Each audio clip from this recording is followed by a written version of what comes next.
Hello guys, welcome to Drone Academy. நம்ம இன்னைக்கு இந்த லைவ் டெஸ்ட்ல என்ன பார்க்க போறோம் பாத்தீங்கன்னா மாநில அரசு அப்படிங்கற ஒரு லெசன்ல இருந்து ஒரு 30 क्वेश्चंस பார்க்க போறோம். ஓகேங்களா?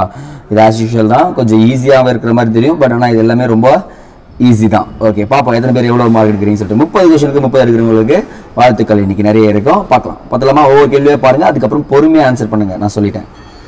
கேள்வி எண் 1. எந்த ஆண்டு இயற்றப்பட்ட தமிழ்நாடு சட்ட மேலவை நீக்கம் மசோதா மூலம் தமிழ்நாட்டில் சட்ட மேலவை நீக்கப்பட்டது?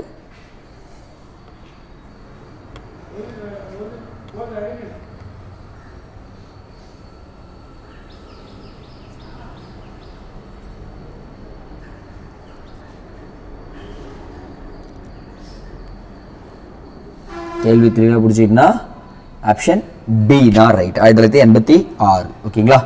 அடுத்து செகண்ட் क्वेश्चन. சட்ட மேலவை உருவாக்கம் அல்லது நீக்கம் பற்றி விவரிக்கும் சட்டப்பிரிவு எது?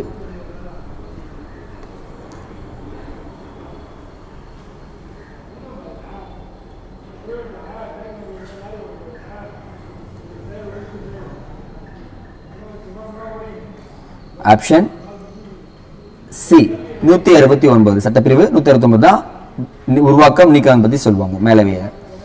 அடுத்து பண மசோதாவினை இந்த அவையில் மட்டும்தான் அறிமுகம் செய்ய முடியும். எந்த அவை? இது ரொம்ப ரொம்ப பேசிக்கான क्वेश्चन. இதெல்லாம் தப்பு பண்ண மாட்டீங்க நான் நம்புறேங்க.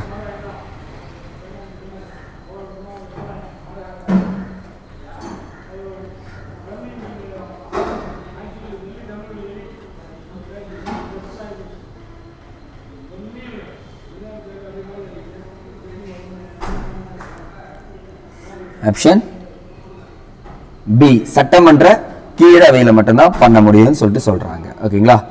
அடுத்தது நான்காவது கேள்வி. பொறுமையா படிச்சு ஆன்சர் பண்ணுங்கப்பா. ஏன்னா அதுக்கு நான் டைம் கொடுக்குறேன். எந்த ஆண்டு மற்றும் எத்தனாவது சட்ட திருத்தத்தின்படி 2 அல்லது 2க்கு மேற்பட்ட மாநிலங்கள் அல்லது யூனியன் பிரதேசங்களுக்கு என்று ஒரு பொதுவான உயர்நீதிமன்றத்தை நிறுவ நாடாளுமன்றத்திற்கு அதிகாரம் வழங்கியது? கேள்வி பெருசா இருந்துச்சுன்னா ஆன்சர் வந்து ரொம்ப சிறுசா இருக்கும். அப்ப கேள்வி தெளிவா புரிஞ்சுன்னா ஆன்சரை ஈஸியா போட்டுடலாம்ன்றத சொல்றேன்.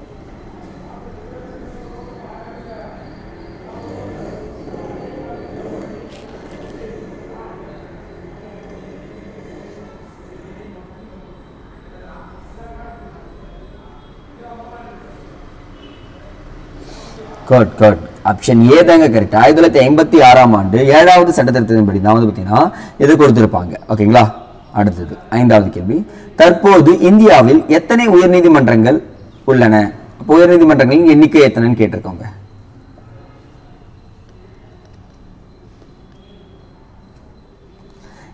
இந்த மாதிரி பேசிக்ஸ்லாம் நீங்க தெரிஞ்சுக்கிட்டீங்கன்னா என்ன பண்ணலாம் பாத்தீங்கன்னா ஃபியூச்சர்ல ரொம்ப டஃபா கேட்டாலும் ஈஸியா ஆன்சர் பண்ணிடலாம்.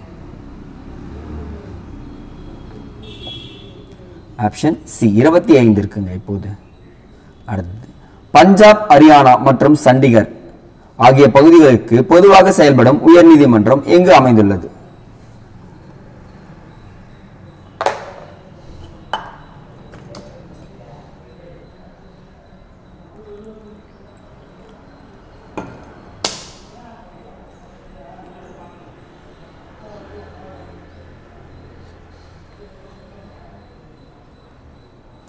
ஆப்ஷன் பி சண்டிகர்ல தாங்க இருக்கு. ஓகேங்களா? மறந்துடாதீங்க. இந்த மாதிரி क्वेश्चनலாம் அப்படியே ஆன்சர் ஈஸியா போட்டுடலாம். அடுத்தது 7வது கேள்வி. ஒவ்வொரு உயர்நீதிமன்றத்திற்கும் தலைமை நீதிபதியை நியமனம் செய்ய அனுமதி அளிக்கும் சட்டப்பிரிவு எது?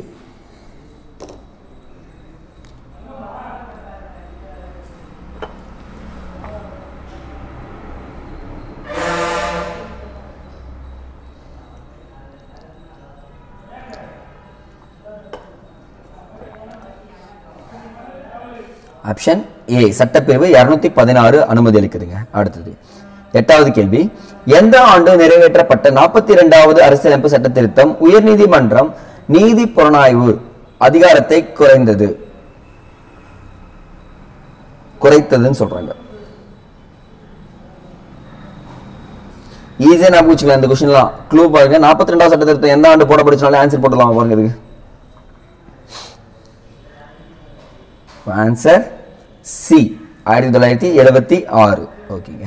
9வது ஆவணங்களின் பாதுகாப்பு பெட்டகமாக எந்த நீதிமன்றம் விளங்குகிறது?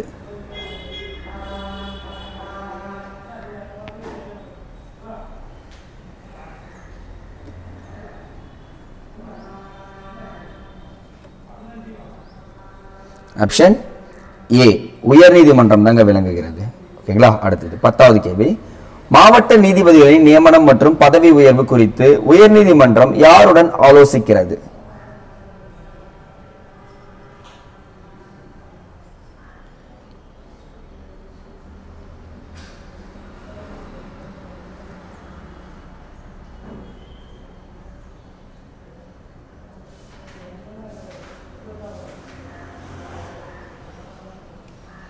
Option D ஆளுநருடன் ஆலோசிக்கிறது. 11வது கேள்வி.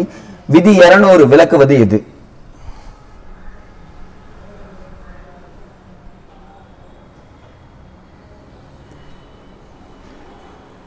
இது இப்போ ரீசெண்டா போயிட்டு இருக்க ஒரு டாபிக்ங்க. ஓகே, பார்க்கலாம் பாருங்க. ஆப்ஷன் பி ஆளுநர் மசோதாவை குடியரசுத் தலைவரின் ஒப்புதலுக்கு வைத்துக் கொள்ளல். அதுதான் இது விதி விலக்குதுங்க. ஓகேங்களா. ஓகேங்க. அடுத்தது மாநில ஆளுநர் பற்றி கீழ்கண்ட வாக்கியங்களில் எது தவறானது? இந்த மாதிரி கொஸ்டின் கேட்டாங்கன்னா நீங்க என்ன பண்ணக்கூடாது பார்த்தீங்கன்னா, ஃபர்ஸ்ட் கீ ஆன்சரை நோட் பண்ணாம ஆன்சர் பண்ணக்கூடாது. சரியானதா தவறானதான்றத பார்க்கணும். இங்கேயே கத்துக்குங்க. மாநில ஆளுநர் பற்றி தவறானது ஒரு விஷயம் கேட்டிருக்கேன்.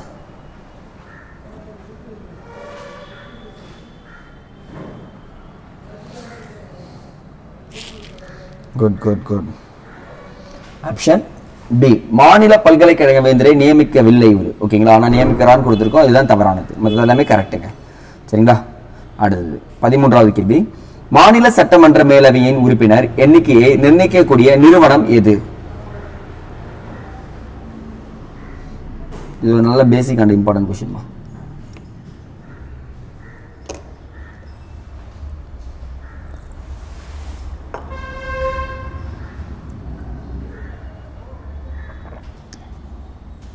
ஆப்ஷன் ஏ பாராளுமன்றம் தாங்க. ஓகேங்களா. அவங்க தான் நிர்ணயிப்பாங்க. அடுத்தது 14வது கேள்வி. ஒரு மாநிலத்தின் சட்டமன்ற மேலவையை ஒழிக்க பாராளுமன்றத்திற்கு பரிந்துரை செய்வது யார்? சார் அடிப்படையில் எல்லா கேள்வியுமே இம்பார்ட்டண்டா இருக்கு.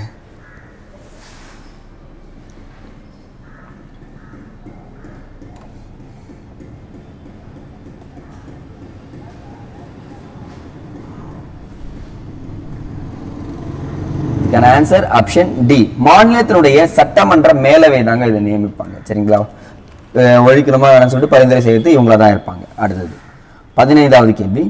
உயர் நீதிமன்றத்தின் நீதிபதிகளின் ஓய்வு பெறும் வயது எது?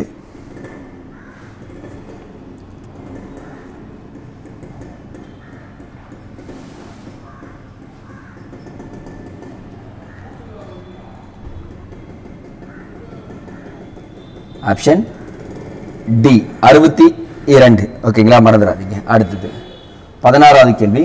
கீழ்காணும் எந்த ஒன்று ஆளுநரின் அதிகாரம் இல்லை? இந்த ஒரு துறை அவருடைய கட்டுப்பாட்டில் அதிகாரத்திலும் இருக்காது.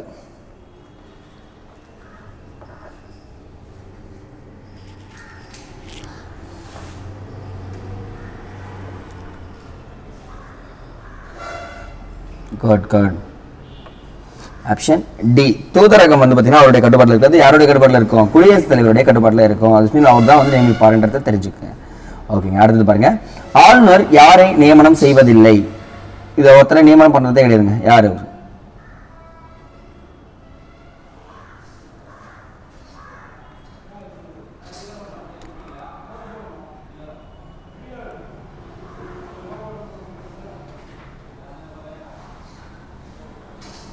ஆப்ஷன் டி உயர் நீதிமன்ற நீதிபதிகளை நியமனம் செய்வது இல்லைங்க இவர். சரிங்களா. அடுத்தது 18வது கேள்வி. இந்தியாவில் முதலில் உயர் நீதிமன்றங்கள் தொடங்கப்பட்ட இடங்கள் எது? வரிசையா சொல்லணுங்க. அதுதாங்க ஒரு ட்விஸ்ட்.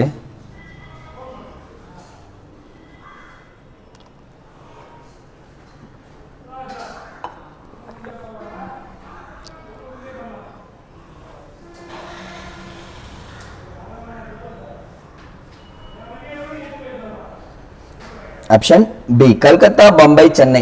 இந்தியாவில் ஃபர்ஸ்ட் உயர்நீதிமன்றங்கள் தொடங்கப்பட்ட இடங்கள்ல கல்கத்தா, பம்பை, சென்னை தான் இருக்கு.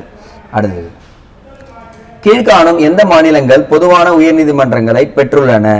ஏதோ 2 மாநிலங்கள் பொதுவான ஒரு உயர்நீதிமன்றத்தை பெற்றிருக்கு. எந்த மாநிலங்கள்? தெளிவா ஆன்சர் பண்ணுங்க. I give you time.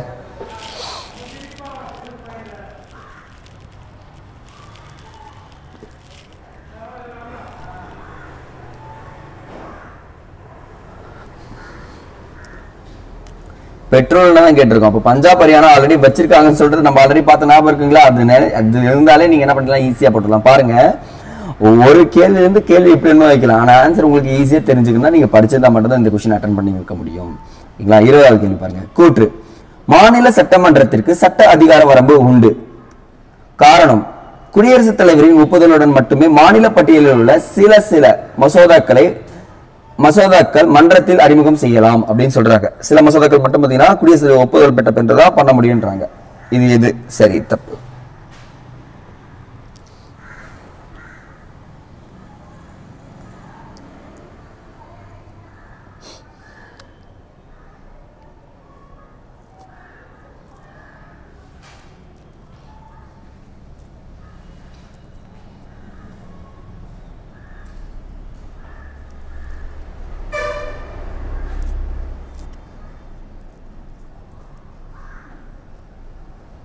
Option B, ஏ சரி ஆர் தவறு. காரணம் இது தப்பா இருக்குங்க. ஓகேங்களா? அடுத்தது, தவறான இணையை கண்டறிய. சம்பளம் சம்பந்தம், ஒவ்வொருத்தருடைய சம்பளம் எங்கெல்லாம் கொடுக்குறாங்கன்றத சம்பந்தமா கேட்டிருக்கோம்.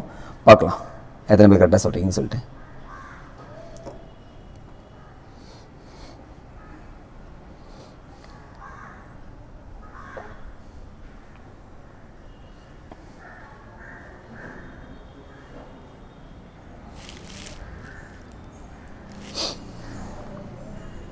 இதுக்கான ஆன்சர் தவறான இணையை கேட்டிருக்குங்க, சரியான இணையை கேட்கல. அப்போ தவறானது ஏ மட்டும்தாங்க. மீதி எல்லாருக்குமே அங்கிருந்து தான் கிடைக்குது காசு. ஓகே, இந்திய தொகுப்பு நிதியத்திலிருந்து இருந்தால் சம்பளம் கிடைக்குது, ஆளுநருக்கு மட்டும் எங்கிருந்து கிடைக்கல. ஓகேங்களா? ஓகேங்க. அடுத்தது கொஸ்டின் 22வது. மாநில பட்டியலில் உள்ள அனைத்து துறைகள் மீதும் பொது பட்டியலிலும் சட்டமன்ற சட்டத்தை நிறைவேற்றலாம். ஆனால் அதே சட்டத்தை மத்திய அரசு இயற்றும் பொழுது மாநில அரசின் சட்டம் என்னவாகும்? கேள்வியை நல்லா புரிஞ்சுக்கினாதான் ஆன்சர் பண்ண முடியும். டைம் கொடுக்குறேன்.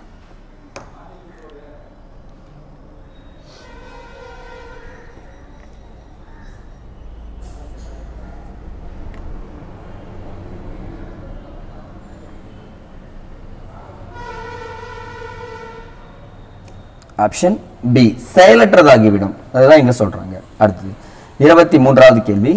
சட்ட மேலவையின் மறுபெயர் எது?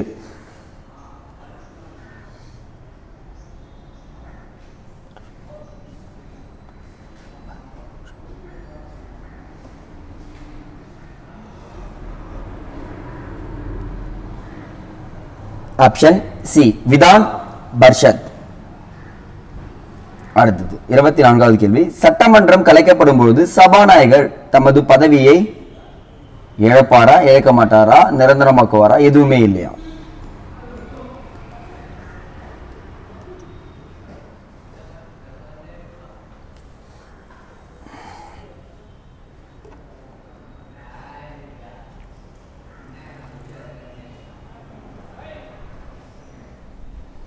ஆப்ஷன் பி, இழக்க மாட்டாருங்க. ஓகேங்களா? அடுத்தது, ஆளுநருக்கும் அமைச்சருக்கும் இடையே பாலமாக செயல்படுபவர் யார்?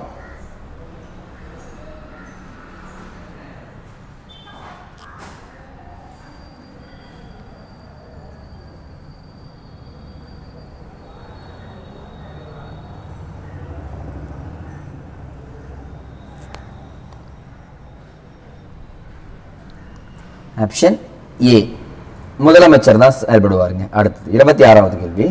பஞ்சாயத்துக்கள் மற்றும் நகராட்சிகளின் நிதி நிலையை ஆய்வு செய்ய ஆளுநர் எத்தனை ஆண்டுகளுக்கு ஒரு முறை நிதி ஆணையத்தை அமைக்கிறார்?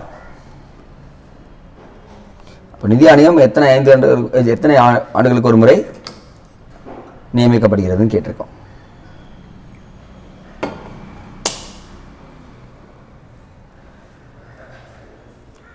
ஆப்ஷன் ஏ, 5 ஆண்டுகளுக்கு ஒரு முறை நியமிக்கப்படுகிறது. அடுத்தது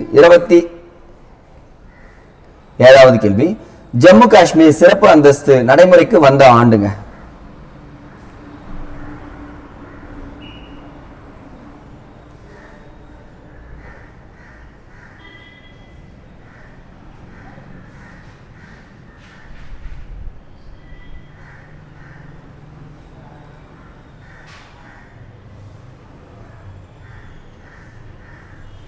ஆப்ஷன் டி 1957 ஆண்டு நடைமுறைக்கு வந்ததுங்க. ஓகேங்க, அடுத்தது சரி 87 தான் கரெக்ட். அடுத்து 22வது கேள்வி. சட்டப்பிரிவு 163 படி மாநில நிர்வாக தலைவராகி குறிப்பிட்ட சில நிகழ்வுகளை தவிர மற்ற அதிகாரங்களை செயல்படுத்துகிறார். யார் அவரு?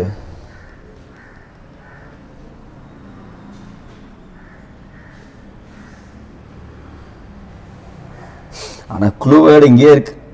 இது யாருக்கெல்லாம் தெரியுதோ அவங்க என்ன பண்ணிடலாம் பார்த்தீங்கன்னா ஆன்சரை போட்டுடலாம். ஆப்ஷன் டி ஆளுநர் தான். ஓகேங்களா, அடுத்து 29வது கேள்வி. மேலவை உறுப்பினர் ஆவதற்கு குறைந்தபட்ச வயது எது?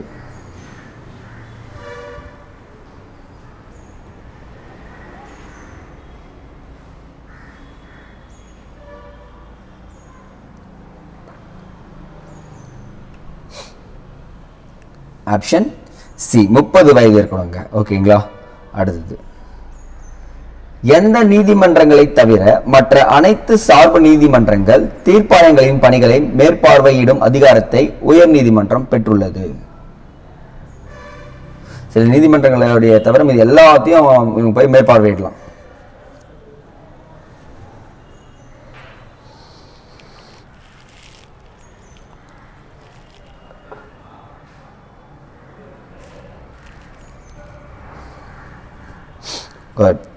ஆப்ஷன் சி ராணுவ நீதிமன்றங்களில் போய் என்ன பண்ண முடியாது பார்த்தீங்கன்னா பண்ண முடியாது. இங்கே தவிரன்றது தெரிஞ்சிங்கனாலே என்ன பண்ணலாம், இங்கே ஆன்சர் போட்டுடலாம். ஓகேங்களா, ஓகேங்க. இப்போ என்ன பண்ணுறீங்கன்னா உங்களுடைய கமெண்ட் செக்ஷனில் உங்களுடைய மார்க் என்னன்றதை மறக்காமல் கமெண்ட் பண்ணிட்டு போயிடுங்க. ஓகேங்களா, நல்லா தெரிஞ்சுக்குங்க. நம்ம அட்டன் பண்ணுறோம், பேசிக்ஸை ஸ்ட்ராங் பண்ணிட்டுனா என்ன பண்ணிடலாம் பார்த்தீங்கன்னா உள்ள எவ்வளோ கொஸ்டின்ஸ் கேட்டாலும் ஈஸியாக அட்டன் பண்ணிடலான்றதை நான் சொல்கிறேன். சரிங்க, அடுத்த வீடியோ சந்திக்கலாம். நன்றி.